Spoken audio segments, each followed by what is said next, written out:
Bien, je salue les auditeurs qui ont bravé les frimas et les intempéries pour venir assister au cours. Enfin, j'espère que vous allez être récompensés parce qu'on va parler de jardin. Il y a un peu de jardins tropicaux d'ailleurs, donc on va changer de climat. Lors de la dernière leçon, j'avais mis en évidence 3 traits caractéristiques des jardins d'agrément qui contribuent à leur transfiguration in situ et donc à leur conversion en paysage. D'abord, ils occupent un site clairement délimité. Ensuite, ils ont une fonction de totalisation du monde et peuvent être vus comme des microcosmes. Enfin, ils offrent un milieu de vie sui generis qui favorise chez ceux qui les parcourent, qui les fréquentent, des états intérieurs particuliers. Et j'avais montré comment ces traits se retrouvent dans des jardins réels ou idéaux, pourtant conçus dans des contextes historiques extrêmement différents, mais qui avaient cependant tous pour caractéristique essentielle de n'avoir pas été créés à des fins alimentaires ou utilitaires. Je voudrais à présent examiner la possibilité d'élargir le processus que j'ai appelé de transfiguration in situ au jardin vivrier et voir si les traits caractéristiques des jardins d'agrément se retrouvent dans certains d'entre eux, de même que la capacité que ces traits illustrent de fonctionner globalement comme des signes de nature iconique, symbolique ou indicielle, pour reprendre la fameuse triade de Peirce. Contrairement donc à des démarches que j'ai appelées extensionnistes, qui réduisent le paysage au produit d'une appréhension subjective de l'espace, cette entreprise d'élargissement de la notion de paysage là où n'existe pas de représentation figurative de morceaux de pays devra s'appuyer sur des indices solides issus d'un examen attentif des données historiques et des données ethnographiques. Avant de s'attaquer au jardin vivrier dans des régions lointaines, qui va constituer l'essentiel de l'enseignement cette année, il n'est peut-être pas inutile de revenir un moment sur un type de jardin qui nous est plus familier et qui combine une importante fonction alimentaire avec des mécanismes manifestes de transfiguration in situ, c'est-à-dire le jardin médiéval. Il y en a un qui n'est pas très loin d'ici, il a été reconstitué, c'est celui qui est au pied du musée du Moyen-Âge de Cluny. Alors, il n'existe plus guère de jardin médiéval conservé en l'état, mais nous disposons d'une masse d'informations à son sujet qui proviennent principalement de 3 sources, les textes profanes et sacrés, sur lesquels je reviendrai dans un moment, l'archéologie, qui est en pleine expansion depuis une vingtaine d'années, mais qui concerne pour l'essentiel les jardins des couvents et des demeures aristocratiques, et enfin l'iconographie, qui est fort riche, mais qui, là encore, tend à privilégier les jardins des cloîtres et des châteaux, voire les jardins de l'amour courtois, ou les représentations du jardin comme image du paradis. On a 2 exemples. Alors, quelques références bibliographiques. Je n'ai pas encore mis les références bibliographiques comme on me l'avait demandé sur le site, mais je le ferai. Je vais vous montrer les 2 images et puis je laisserai les références bibliographiques si vous souhaitez les prendre. Elles concernent différents aspects du cours d'aujourd'hui. Bon, ça, c'est une image très classique du maître d'Oberrhein, le jardinet du paradis. On voit que c'est un endroit idyllique. Et celui-là, c'est une typique illustration du jardin de l'amour courtois, avec la banquette, le couple qui se tient la main, qui est une topique absolument caractéristique de la figuration des jardins d'agrément à l'époque médiévale. Je laisse la bibliographie pour le moment.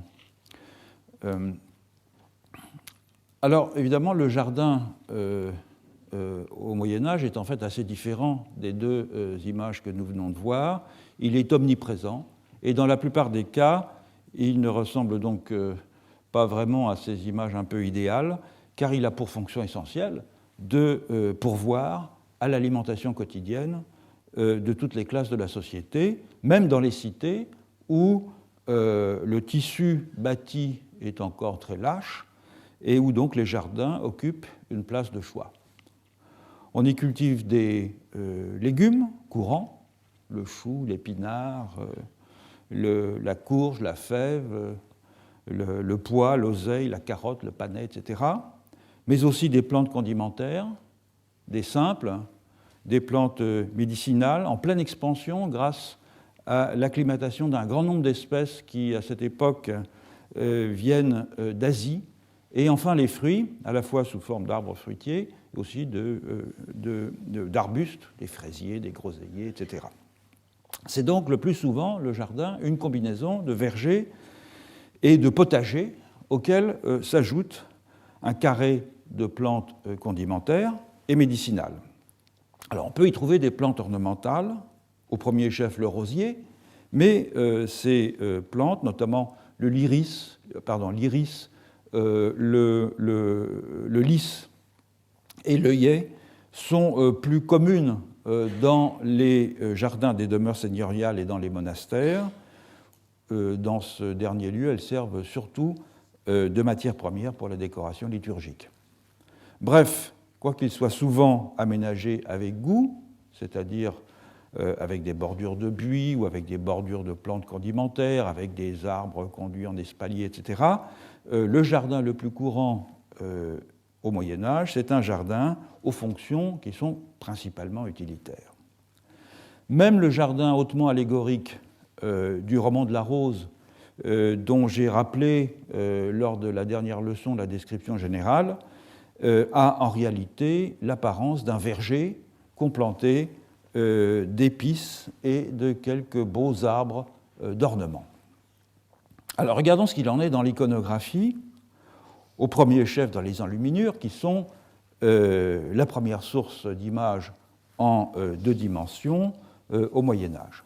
Les documents les plus informatifs de ce point de vue sont les traités de botanique illustrés, notamment le célèbre Tarquinum Sanitatis, dont j'avais déjà parlé lors d'une leçon il y a quelques années sur le rôle de la peinture de scènes végétales dans l'émergence de la figuration naturaliste en Europe. Donc le Tarquinum Sanitatis, je rappelle, c'est un traité de santé, d'hygiène domestique, pratique, écrit à la fin du XIe siècle par un médecin arabe, Ibn Butlan, qui est un chrétien d'ailleurs, texte qui a été rapidement traduit quelques dizaines d'années après en latin, et dont subsiste, qui a eu un immense succès dans toute l'Europe, et dont subsiste une vingtaine d'exemplaires richement illuminés dans les ateliers lombards qui s'étaient fait une spécialité de la figuration des réalistes des végétaux.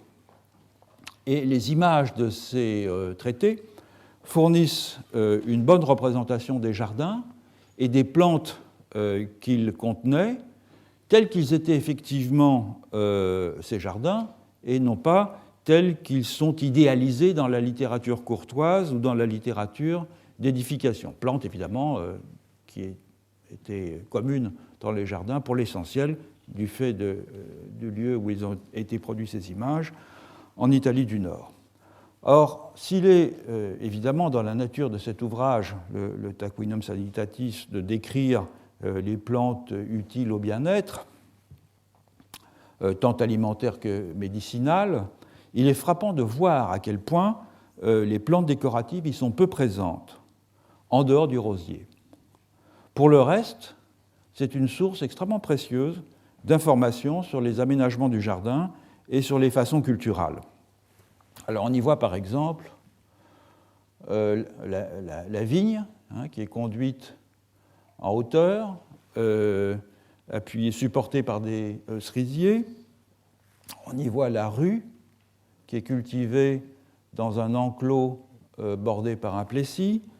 On y voit la cueillette des épinards avec une haie vive, avec une porte en paille tressée qui isole le jardin de l'extérieur.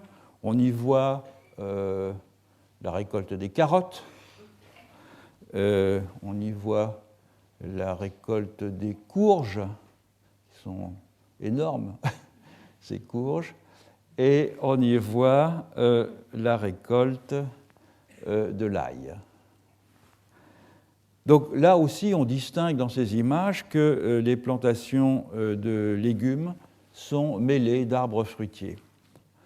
Un autre texte célèbre est un trésor d'information également, c'est le traité d'agriculture qui a été rédigé en latin vers 1300 par Piero de Crescenzi, un Bolognais, et qui a été traduit en français 70 ans plus tard sous le titre de Rusticane.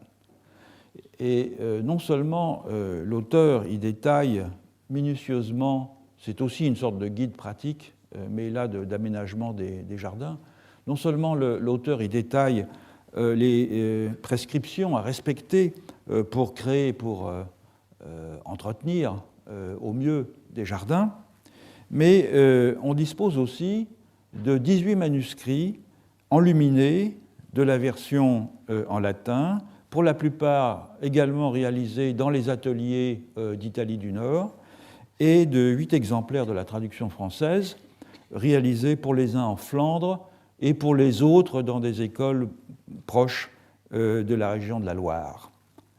Ils ont tous été étudiés par une historienne, Perrine Mann, dans un article qui a été publié dans les mélanges de l'École française de Rome, qui s'intitule « L'iconographie des manuscrits du traité d'agriculture de Piero de Crescenzi ». C'est un article qui a été publié dans les annales de l'École française de Rome, vous l'avez ici, les mélanges de l'École française de Rome, Moyen-Âge, temps moderne. C'est un article qui date de 85.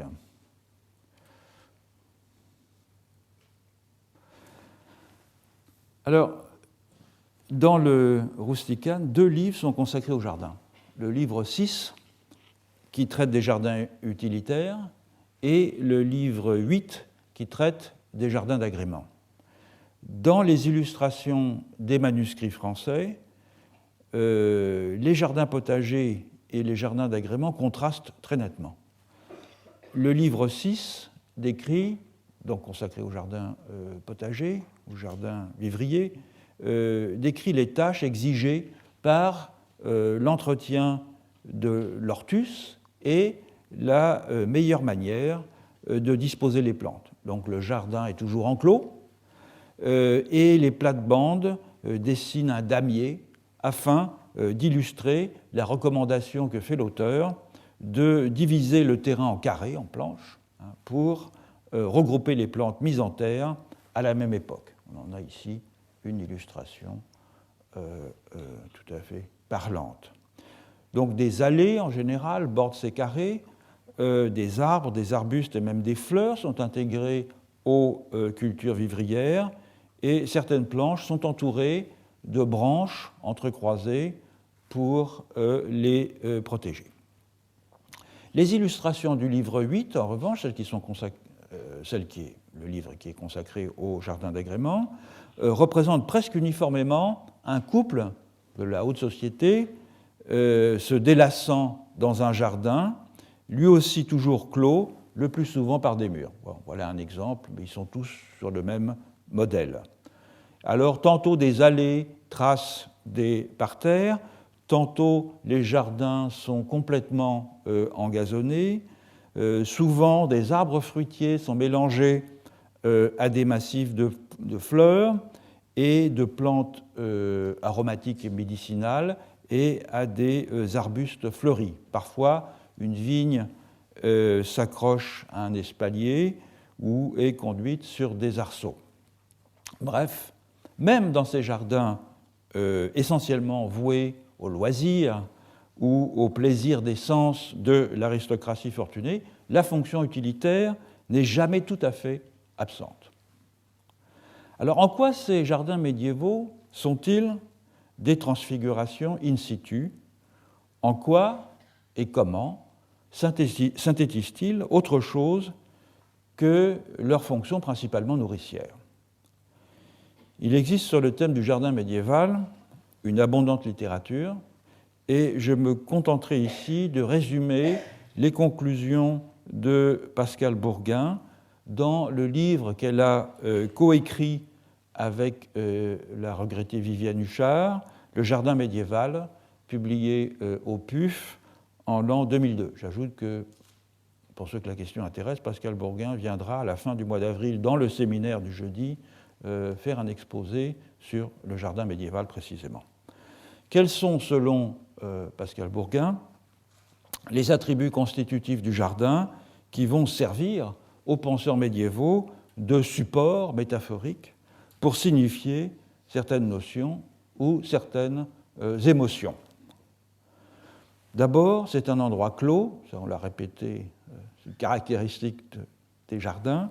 C'est un endroit clos, on insiste à la fois pour les jardins d'agrément et pour les jardins potagers sur cette dimension, pour des raisons qui sont évidemment en partie fonctionnelles, protéger le jardin des prédateurs ou des maraudeurs, mais qui, du fait de cette clôture, va appeler le sentiment d'un lieu propice à évoquer l'intériorité, le repli sur soi ou sur le couple.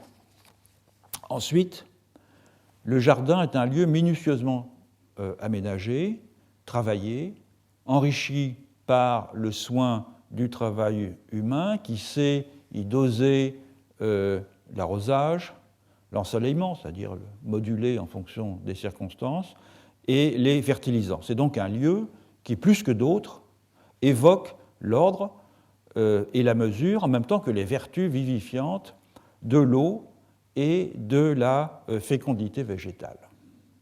Or, ces caractéristiques du jardin conviennent particulièrement bien pour signifier, par transfert analogique, d'autres réalités d'ordre religieux tout à fait cruciales au Moyen Âge. La première analogie, et peut-être la plus importante, c'est celle qui fait du jardin une transfiguration in situ de la Vierge Marie. Cette analogie s'appuie sur le Cantique des Cantiques, qui est de tous les passages de la Bible celui qui met le plus l'accent sur la poétique du jardin. Or, tous les commentateurs voient dans l'épouse célébrée par le cantique une préfiguration soit de la Vierge, soit de l'âme des humains, des hommes, soit de l'Église. La bien-aimée est un jardin clos, une fontaine scellée, façon de dire qu'elle est belle comme un jardin secret et pudique, à la fois féconde et inviolée, ce qui a été vu par les chrétiens comme une annonce et une préfiguration de la virginité de Marie. Pour d'autres exégètes, Marie est un jardin qui produit une fleur suprême, c'est la métaphore de la tige de Jessé, le Christ, né de cette tige qui relie David au Messie. Une autre lecture du cantique, morale cette fois et non plus aussi allégorique, identifie le jardin à l'âme humaine, dans son amour pour Dieu. L'âme est un jardin clos et dissimulé, auquel on n'a pas facilement accès et où seul Dieu, finalement, peut se frayer un passage, et où, comme dans tous les jardins, il faut un effort de tous les instants pour obtenir des résultats, c'est-à-dire pour faire fructifier les bonnes actions, les bonnes intentions, et pour éviter les mauvaises actions qui sont assimilées à des mauvaises herbes, à des adventices. Et dans l'esprit des exégètes, l'âme et le jardin sont d'essence féminine, car les qualités prêtées aux femmes à l'époque, la réserve, l'obéissance, l'humilité, sont les qualités qui qualifient le mieux l'attitude de l'âme vis-à-vis de Dieu. Et c'est au monastère, évidemment, que cette assimilation est la plus patente. Dans le jardin du cloître, l'âme, telle une épouse, cherche à produire des fruits spirituels pour offrir à l'époux divin. Bref, comme l'écrit Pascal Bourgain, je la cite, clôture, intériorité, contrôle de soi-même et effort, productivité, féminité spirituelle de l'âme, tout concorde pour que le moine ou la moniale se reconnaissent dans le jardin du cloître. Alors certes, tous les usagers des jardins au Moyen-Âge, étant donné l'ubiquité du jardin, même parmi les membres des ordres monastiques, n'étaient pas des lettrés familiers de l'exégèse biblique et des traités de dévotion. Mais ces assimilations entre le jardin, la Vierge, l'âme et la femme étaient transmises par l'enseignement de l'Église, et l'on peut penser que la conscience de ces enchaînements d'images était, pour le moins, relativement répandue. Donc, en définitive, il n'est pas exagéré de penser que les jardins du Moyen-Âge constituaient, pour certains esprits du moins, des paysages d'un genre particulier, au sens où ils incarnaient dans leur matérialité organique le signe de réalités tout à fait distinctes d'eux-mêmes, induisant de ce fait un état interne particulier chez certains de ceux qui les fréquentaient. Examinons à présent comment des jardins vivriers dans une toute autre région du monde, dans la ceinture intertropicale, qui sont bien différents pourtant de l'Hortus conclusus médiéval et qui sont voués quant à eux exclusivement à la subsistance, peuvent être vus également comme des signes mimétiques d'autre chose que de leur fonction vivrière. Toutefois, avant d'envisager comment les jardins de polyculture tropicaux peuvent constituer des transfigurations paysagères, il convient de s'attarder un moment sur certaines caractéristiques botaniques et agronomiques de ces écosystèmes un peu particuliers. Les jardins de la polyculture de la ceinture intertropicale ont ceci de particulier qu'ils combinent en général une technique de défrichement et de préparation des sols, l'essartage, avec une technique de plantation qui est la coexistence dans une même parcelle d'un grand nombre d'espèces et de variétés différentes. Et c'est cette combinaison entre technique de défrichement et technique de plantation qui fait des jardins tropicaux des espaces tout à fait singuliers et qui, comme on le verra, se prêtent assez bien à une transfiguration. Examinons pourquoi. Dans la technique de défrichement d'abord. L'essartage, ça consiste à supprimer la végétation ligneuse dans une parcelle boisée, végétation qui sera ensuite brûlée sur place. Dans la plupart des cas, ce n'est pas toujours le cas, mais la plupart du temps, la végétation est brûlée, et remplacée par une plantation d'espèces cultivées. Alors, la technique de l'essartage n'est en soi en rien caractéristique de l'ère tropicale, parce que l'essartage, avec l'écobuage, qui consiste à dégazonner un champ, un pré ou une prairie naturelle et à brûler les mottes dont on répandra ensuite les cendres sur la surface avant plantation, avec l'écobuage, donc l'essartage a été pratiqué dans toute l'Europe, comme en témoigne évidemment le terme essar ou sar, qui est très commun dans les lieux-dits en France. Dans son livre « L'agriculture et le feu », François Sigaud, malheureusement disparu il y a peu de temps, l'historien et l'ethnologue de l'agriculture européenne, donne de très nombreux exemples d'essartages encore vivaces jusqu'à une époque récente en Europe, principalement dans les pays du Nord, en Scandinavie, en Russie, dans les pays baltes, dans les montagnes aussi de l'Europe moyenne, dans les monts de Bohême, dans le massif schisteux de la forêt rhénane, dans la forêt noire, dans les Ardennes et dans les montagnes de l'Europe méridionale, en particulier en France, dans le sud du Massif central, dans le massif des Maures et de l'Estérel, en Corse, dans les Pyrénées orientales, jusqu'à l'Ariège, etc. Donc une pratique extrêmement courante pendant longtemps. Et en Europe, comme en Amérique du Nord d'ailleurs, où l'essartage a longtemps été la principale méthode de culture employée par les colons européens dans les régions boisées, cette technique avait comme avantage principal de demander relativement peu de travail, puisqu'il n'y avait généralement pas de labourage, les semences étant enfouies dans le tapis de cendre avec des râteaux ou des houes ou des herses ou des arères rudimentaires. Donc l'essartage est une technique efficace parce qu'elle est économe en moyens, de mise en culture dans des régions boisées, mais qui ne présuppose aucunement le type de plantation qu'elle rend possible. En Europe, l'essartage est très majoritairement, c'est le présent de narration, destiné à la monoculture de céréales, le froment, seigle, sarrasin, culture temporaire, une culture de courte durée, rarement plus de 5 ans, avec en général un intervalle de 20 à 30 ans entre deux mises en culture.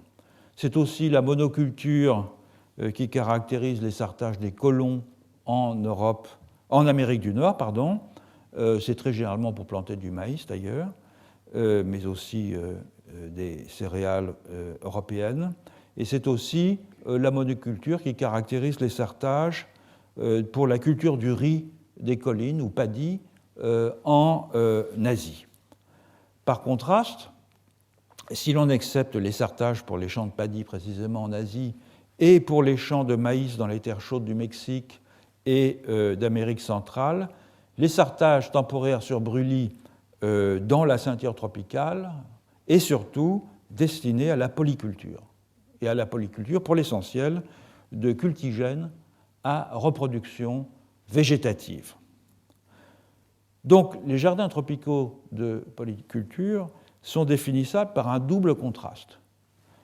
D'une part, ils s'opposent aux champs permanents en ce qui sont le résultat d'une substitution temporaire de la végétation spontanée par une végétation cultivée. D'autre part, ils s'opposent aux plantations de monoculture, que celles-ci soient ou non effectuées sur une parcelle essartée. On a donc ici un contraste entre polyculture, monoculture et essart temporaire, champ permanent. Ces deux contrastes soulignent deux caractéristiques des jardins tropicaux qui offrent une matière fertile, si on peut dire, à des processus de transfiguration.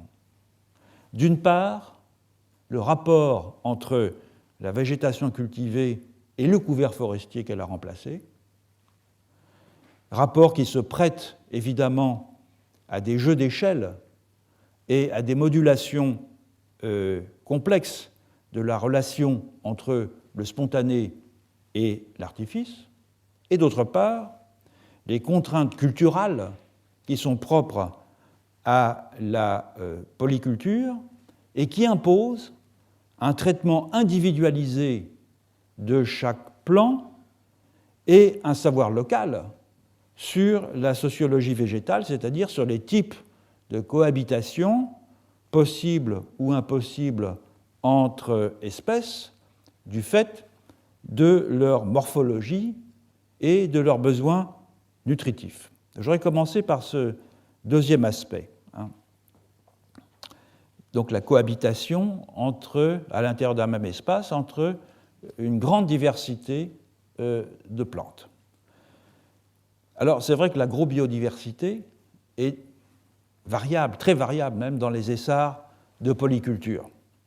Elle va d'une faible diversité, principalement intraspécifique, c'est-à-dire une diversité dans les variétés et pas dans les espèces, dans l'essartage par exemple des peuples montagnards en Asie du Sud-Est, où un grand nombre de variétés de paddy, de riz des collines, se combinent à un petit nombre d'espèces associées, l'ail, le piment, le tabac, des Dioscoriacées, etc.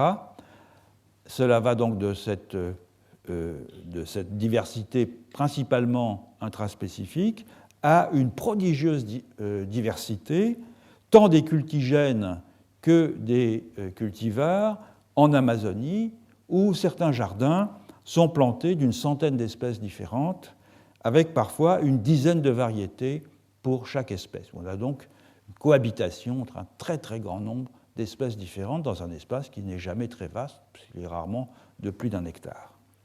En Océanie, la situation est intermédiaire, avec une moyenne d'une quinzaine d'espèces couramment plantées dans les essarts et de très nombreuses variétés pour chacune de ces espèces. Et indépendamment de ce taux plus ou moins élevé de biodiversité, ce qui est significatif ici, c'est que chaque plant fait l'objet de soins qui lui sont propres, par contraste avec le traitement collectif des plants qui est caractéristique de l'agriculture céréalière. Alors c'est un contraste qui a été souligné depuis longtemps, par exemple par les historiens des techniques agricoles en Allemagne, dans l'opposition qui est faite entre Landwirtschaft et Gartenbau, entre l'agriculture et le jardinage, disons. En France, dans l'opposition entre le travail à l'arère et le travail à la houe. Mais c'est André-Georges Audricourt, un grand linguiste et un ethnobotaniste, qui en a tiré les conséquences les plus originales dans un article très célèbre de 1962 qui s'intitule « Domestication des animaux, culture des plantes et traitement d'autrui », publié dans la revue L'Homme. J'ai déjà fait référence à cet article dans mon enseignement. Je pense que c'est un article absolument fondamental, crucial, lorsqu'on s'intéresse au végétal. Je rappelle donc brièvement l'argument général que développe Georges-André Audricourt dans cet article. Il y distingue deux formes de ce qu'il appelle traitement de la nature et d'autrui, qu'il appelle l'action indirecte négative et l'action directe positive. L'action indirecte négative est, selon lui, illustrée par la culture de l'igname en Mélanésie ou la riziculture irriguée en Asie. Et cette action indirecte négative vise à favoriser les conditions de croissance de l'être domestiqué en aménageant au mieux son environnement et non en exerçant sur lui un contrôle direct. Autrement dit, chaque plant fait l'objet d'une attention individualisée afin qu'il se développe au mieux de ses possibilités. Audricourt contraste cette action indirecte négative en ce sens qu'elle ne vise pas à agir directement sur le plant, mais sur son environnement. Il contraste cela avec l'élevage du mouton dans l'ère méditerranéenne, qui implique au contraire une action directe positive, puisque l'élevage du mouton exige un contact permanent avec l'animal, qui est dépendant pour son alimentation et pour sa protection de l'intervention de l'homme. Le berger accompagne partout son troupeau, qu'il conduit par la houlette et avec les chiens. C'est lui, le berger, qui choisit les packages et qui prévoit les points d'eau. C'est lui encore qui porte les agnelets, qui défend les moutons contre les prédateurs, etc. Et cette différence d'attitude sur l'action indirecte négative et l'action directe positive, pour Haudricourt, elle n'est pas due seulement à une opposition entre plantes domestiquées et animaux domestiques, car il remarque que le traitement des céréales en Europe requiert le même type d'action directe positive que l'élevage du mouton.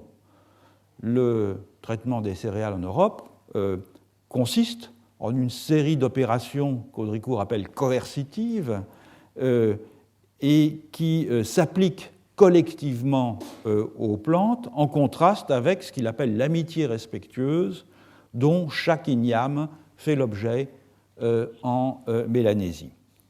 Dans les débuts de l'agriculture, fait-il remarquer, en effet, les semences répandues à la volée, on parle de l'Europe ici bien sûr, étaient enterrées par le piétinement du troupeau, lequel servait aussi à dépiquer les graines sur des aires de foulage après une récolte brutale par arrachage ou par sciage. Donc rien qu'un traitement coercitif, comme il le dit, des céréales et un traitement collectif. À l'inverse, Haudricourt fait remarquer que toutes les formes d'élevage ne sont pas caractérisées par une action directe positive, puisque dans les campagnes indochinoises, les buffles sont en principe gardés par des enfants qui sont en réalité bien incapables de les protéger contre les attaques du tigre. Aussi est-ce le troupeau qui fait cercle autour de son gardien lorsqu'un tigre paraît afin d'empêcher le tigre de s'en emparer. Donc là aussi, contraste entre l'action directe positive et l'action indirecte négative. Et selon Haudricourt, cette opposition entre l'action indirecte négative et l'action directe positive, et c'est en ça que son article est absolument remarquable, elle est également perceptible dans les comportements vis-à-vis des humains. Il s'agit donc d'une conduite générale, une forme d'action vis-à-vis des vivants, humains et non humains. Et dans les comportements à l'égard des humains, il signale qu'au Proche-Orient et en Europe domine une mentalité directrice qui correspond donc à l'action directe positive, qui est bien illustrée par cette très ancienne constante même de la philosophie politique qui fait du bon pasteur l'idéal du souverain. Dans la Bible, ou chez Aristote d'ailleurs, le chef commande ses sujets, appréhendés comme un corps collectif, il les guide et intervient directement dans leur destinée, tout comme le Dieu unique avec le peuple des fidèles. En revanche, en Océanie, en Extrême-Orient, c'est une attitude non interventionniste qui prévaut dans le traitement des humains, qui est notable dans les préceptes du bon gouvernement véhiculés par les classiques chinois confucéens, dans lesquels d'ailleurs les métaphores végétales sont très couramment employées pour représenter les hommes, et qui commandent de surtout ne rien faire en fait pour bien gouverner. Et cette disposition aussi à la conciliation, à la recherche du consensus est présente dans le modus operandi des chefferies mélanésiennes. Le chef n'ordonne pas, mais s'efforce de traduire dans ses actes la volonté générale de la communauté dont il a pris connaissance en s'entretenant individuellement avec chacun de ses membres. Alors revenons à présent sur ce que Haudricourt appelle l'action indirecte négative dans le traitement des plantes et qu'il illustre par la culture de l'igname précisément. Je cite un passage de son article. La culture de l'igname, je le cite donc, Dioscorea alata, telle qu'elle était pratiquée par les Mélanésiens de Nouvelle-Calédonie, me semble un bon exemple de ce que j'appellerais l'action indirecte négative. Il n'y a jamais, pour ainsi dire, contact brutal dans l'espace, ni simultanéité dans le temps avec l'être domestiqué. Un billon de terre végétale est soigneusement construit Ensuite, on y place les ignames de semences. Si l'on veut obtenir un tubercule géant, il faut y avoir aménagé un vide que celui-ci remplira. Les grandes rames seront plantées à une certaine distance du tubercule pour ne pas gêner la croissance de celui-ci, et on placera ensuite une baguette inclinée qui permettra à la tige volubile issue du tubercule d'atteindre la rame. La récolte se fait en déterrant avec précaution le tubercule, puis en l'enveloppant de feuilles. Dans le cas des tubercules géants, il faut ouvrir le talus du billon, coucher délicatement le tubercule sur un lit de paille, l'enrober d'un tressage de feuilles de cocotier et le fixer à une perche pour le transport. Tout ceci est en rapport, ajoute-t-il, avec la fragilité de la plante, et lorsque la colonisation introduisit le bétail en Nouvelle-Calédonie, ce fut une catastrophe pour l'agriculture indigène, car non seulement la plante piétinée meurt, mais en pourrissant, contamine toutes les ignames du même billon. Rappelons enfin, ajoute-t-il, qu'à l'état sauvage, les ignames sont protégées par les buissons épineux ou les fourrés où elles poussent, et que leur domestication est la source de l'agriculture des populations tropicales vivant à la lisière des forêts. Alors, ce traitement individuel de l'igname, qui contraste encore une fois avec le traitement collectif des céréales, est encore renforcé dans les essarts de polyculture où, comme on le verra en détail un peu plus tard, l'emplacement de chaque plant doit être méticuleusement choisi, et l'emplacement de chaque plante aussi, en fonction de ses voisines et de leurs caractéristiques propres. Les plantes à fort développement protégeant les plantes tapissantes d'une insolation excessive, les plantes exigeantes en azote placées près des plantes qui en libèrent naturellement, comme les légumineuses, les plantes supportant les sols humides en fond de vallée et celles exigeant un sol bien drainé sur les coteaux, etc. Il en résulte que chaque plante est traitée comme un individu, presque comme un interlocuteur, et que le travail du jardinage apparaît non seulement comme une action indirecte négative, pour reprendre la terminologie d'Audricourt, mais aussi comme une entreprise d'appariement et d'association entre des individus végétaux bien singularisés dont l'assemblage doit former un collectif harmonieux. Et de ce fait, et contrairement à l'image héroïque et démiurgique du cultivateur de céréales, du défricheur de forêt, qui fait gagner la civilisation agricole sur la nature de la grande forêt hercynienne en Europe, contrairement à cette image, le jardinier est ici un compositeur qui marie des végétaux dont il favorise la cohabitation. Et au lieu de traiter l'ensemble des plantes comme un bloc anonyme depuis le semis jusqu'à la récolte, le jardinier, qui est d'ailleurs très souvent une jardinière, entre dans une relation singulière avec chacune des plantes.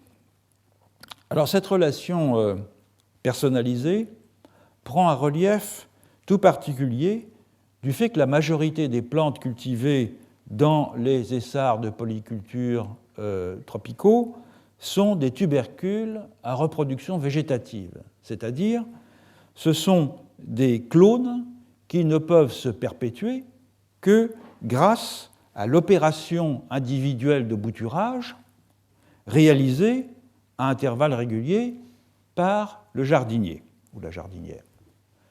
Donc la descendance de chaque plante ou de chaque plant dans une lignée de plantes génétiquement identiques, et donc rendu possible par une relation continue avec un humain. Une situation qui tranche également avec la dimension collective de la reproduction par semis des céréales.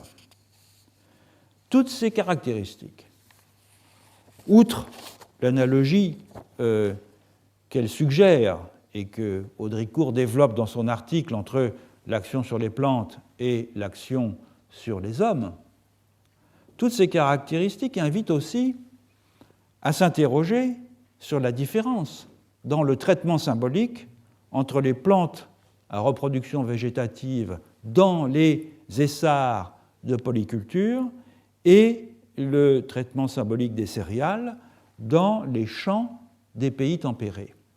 Si l'on regarde les cultes agraires en Europe et autour de la Méditerranée, dans les pays de céréaliculture, les religions du bassin méditerranéen, les religions agraires du bassin méditerranéen, mettent l'accent sur la propitiation de la qualité des sols, accessoirement sur les bienfaits de l'eau, donc au premier chef sur des divinités de la fertilité, Cérès, Déméter, Cybèle, Iris, etc., et sur les récoltes opulentes que ces divinités rendent possibles, plutôt que sur les plantes cultivées elles-mêmes, qui sont rarement divinisées. En Égypte, Népri, Déméter en Grèce, sont des divinités protectrices du blé. Ce ne sont pas l'incarnation d'un épi de blé en particulier. Par contraste, les opérations rituelles orientées vers les plantes cultivées dans les essarts tropicaux, le manioc, l'igname, la patate douce, le taro, etc., traitent ces plantes comme autant de singularités, parfois conçues comme des personnes, avec lesquelles les humains doivent nouer des relations personnelles. Autrement dit, les divinités des céréales sont des hypostases de la fertilité à qui il faut plaire, tandis que les plantes des essarts de polyculture sont des individualités avec lesquelles il faut nouer des liens de bonne intelligence, une par une. Revenons maintenant à la première caractéristique des essarts de polyculture tropicaux sur laquelle j'avais attiré l'attention, à savoir le fait qu'ils représentent ce qui, à première vue, semble être une substitution d'une couverture végétale spontanée par une couverture végétale artificielle. Vous allez voir pourquoi je dis à première vue. On coupe donc, la méthode est connue, on coupe la forêt primaire, on la brûle, on la remplace par des espèces domestiquées qu'on plante dans le tapis de cendre. Or, de fait, le rapport entre la forêt et le jardin est beaucoup plus complexe que ce qui pourrait apparaître à première vue, un regard non informé, comme la simple conquête d'un espace sauvage par la civilisation imposant ses lois en substituant la maîtrise horticole au désordre sans but de la végétation de la forêt primaire. Car cette opposition, en apparence tranchée, entre le sauvage et le domestique, qui nous est familière en Europe, n'a guère de sens dans la... Excusez-moi. Cette opposition n'a guère de sens dans la ceinture intertropicale, dans la mesure où il y a deux raisons à cela, qui sont deux raisons complémentaires. La première raison, c'est que la forêt de pluie équatoriale a été profondément affectée par l'action humaine au cours des millénaires, de sorte que cette forêt est en partie anthropogénique. ce n'est pas un espace sauvage en ce sens-là. D'autre part, l'horticulture et la sylviculture ne s'opposent pas mais se complètent, à la fois dans les techniques employées et dans les résultats obtenus. Deuxième raison pour laquelle l'opposition entre la végétation sauvage et la végétation domestique n'est guère pertinente, c'est que le jardin reproduit à une échelle plus réduite la structure de la forêt avec une gradation de 3 étages de végétation, les petits arbres, les arbustes et les plantes de haute tige, les buissons et les plantes tapissantes, une stratification donc en 3 étages qui contrebalance en partie les effets destructeurs sur des sols généralement médiocres et fragiles, effets destructeurs de la forte insolation et du lessivage des sols engendrés par des pluies torrentielles. Donc à cette imitation par les humains de la structure de la forêt s'ajoute le fait qu'ils transplantent aussi, les humains, dans les jardins des plantes sauvages, ou qu'ils les épargnent lors de la bâtisse qui revient au même, de façon à pouvoir récolter leurs fruits plus facilement. Donc il y a dans les jardins de polyculture tropicaux à la fois des cultigènes, c'est-à-dire des plantes domestiquées, et des plantes sauvages acclimatées. On voit donc que la distinction entre la forêt et le jardin de polyculture est complètement poreuse. D'une part parce que la forêt est une sorte de macro-jardin, d'autre part parce que le jardin peut aussi être vu comme une micro-forêt. Examinons maintenant plus en détail chacune de ces 2 caractéristiques. La forêt comme un macro-jardin et le jardin comme une micro-forêt. Je commencerai donc par le premier aspect, la forêt comme un macro-jardin. Pour montrer que la forêt est comparable dans une large mesure à un macro-jardin, je m'appuierai dans un premier temps sur les travaux d'écologie historique qui ont été menés en Amazonie depuis une trentaine d'années. Sans doute, le premier chercheur à avoir attiré l'attention sur la possible existence de forêts anthropogéniques en Amazonie fut un chercheur brésilien, Protásio Frickel, un anthropologue, qui en 1978 notait que les parcelles de forêt proches des villages amérindiens étaient, semble-t-il, plus riches en biodiversité que les parcelles plus éloignées. Mais il n'a jamais fait d'études systématiques, et c'est de cette constatation, et c'est surtout à un autre chercheur, William Balley, que l'on doit la mise en évidence systématique de l'influence des populations amazoniennes sur la distribution et la reproduction des plantes non domestiquées. Je remets les différentes citations, différentes références de William Balley. William Balley était d'ailleurs ici à mon invitation, il a fait quelques conférences au Collège de France au premier trimestre de l'année universitaire, au mois de novembre, sur ses travaux.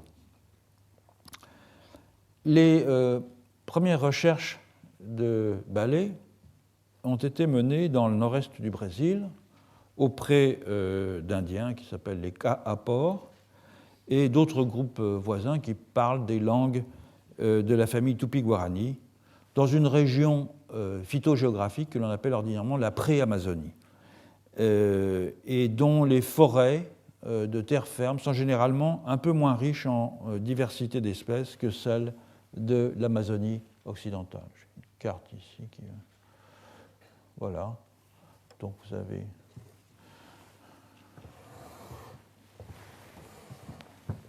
Voilà cet espace ici. Donc vous voyez ici c'est l'Amazone, l'embouchure de l'Amazone, l'île de Marajo, c'est tout à fait au nord du Brésil.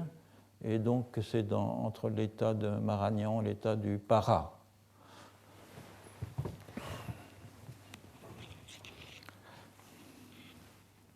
Dans cette région, donc, William Bailey a procédé à des inventaires systématiques d'espèces forestières dans des parcelles d'1 hectare, en distinguant des parcelles de forêt primaire, c'est-à-dire des parcelles qui ne semblaient pas avoir été perturbées par la présence humaine depuis au moins 2 ou 3 siècles, et des parcelles de forêt en voie de régénération après une intervention humaine.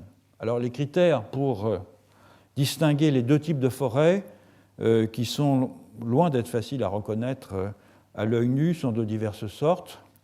Il y a d'abord des traces d'occupation humaine, comme des tessons de poterie, ou bien des poches de terre noire anthropogéniques, c'est-à-dire des poches de terre noire qui résultent des détritus décomposés laissés par les humains, qui donc indiquent une présence humaine, des traces de charbon de bois, qui indiquent qu'il y a eu des feux, etc., et qui donc indiquent que cette forêt a été perturbée à un certain moment par l'occupation humaine.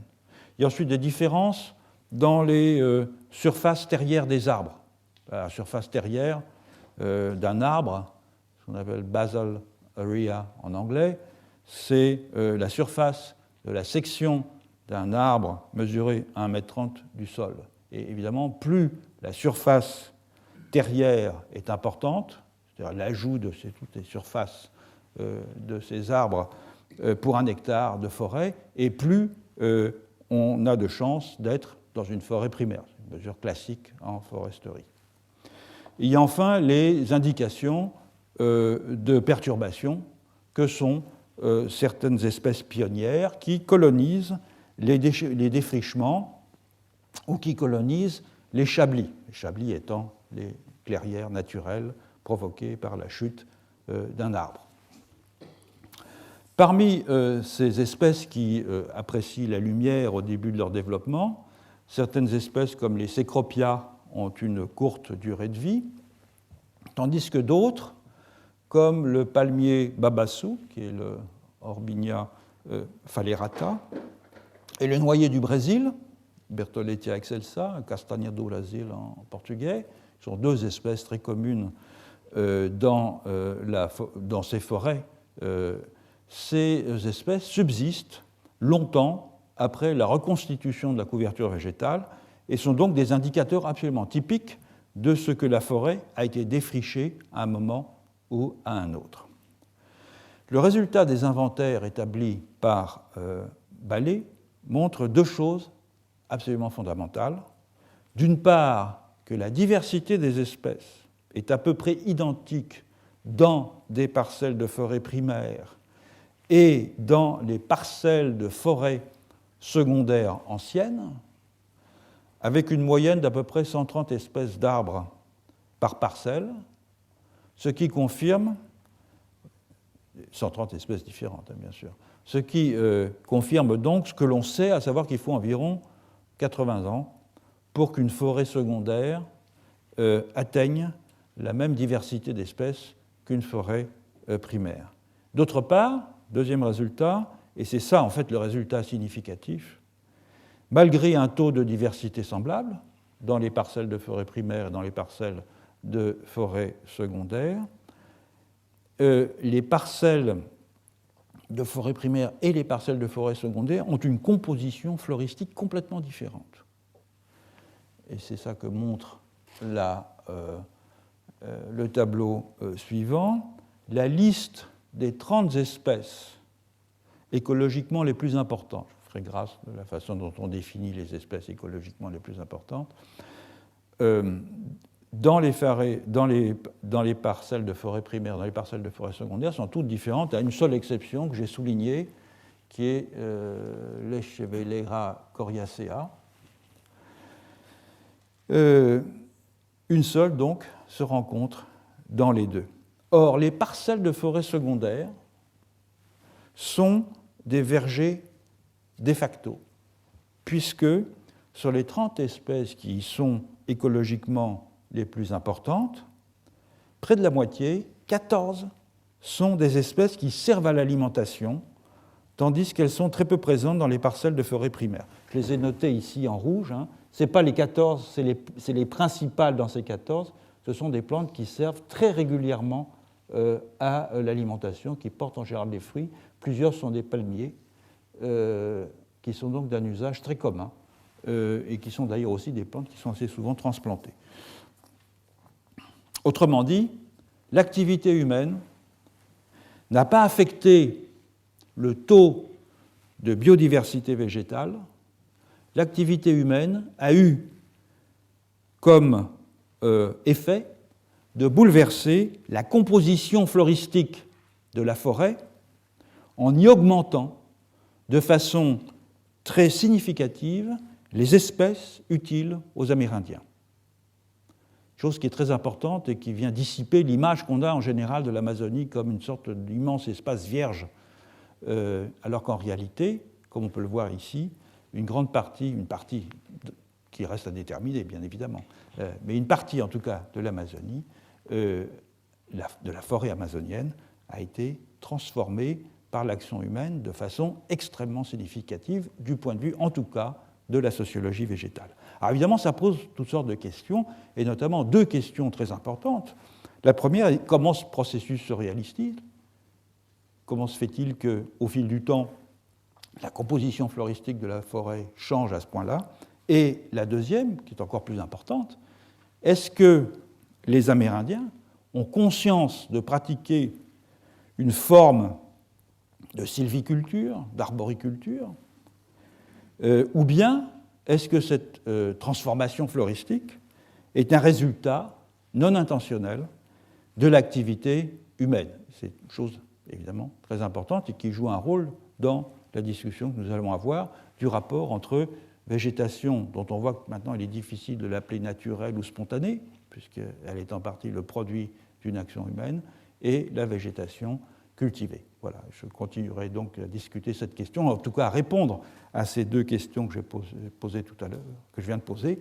Comment ce processus se réalise-t-il et les Amérindiens ont-ils conscience de le mettre en œuvre lors de la prochaine leçon ?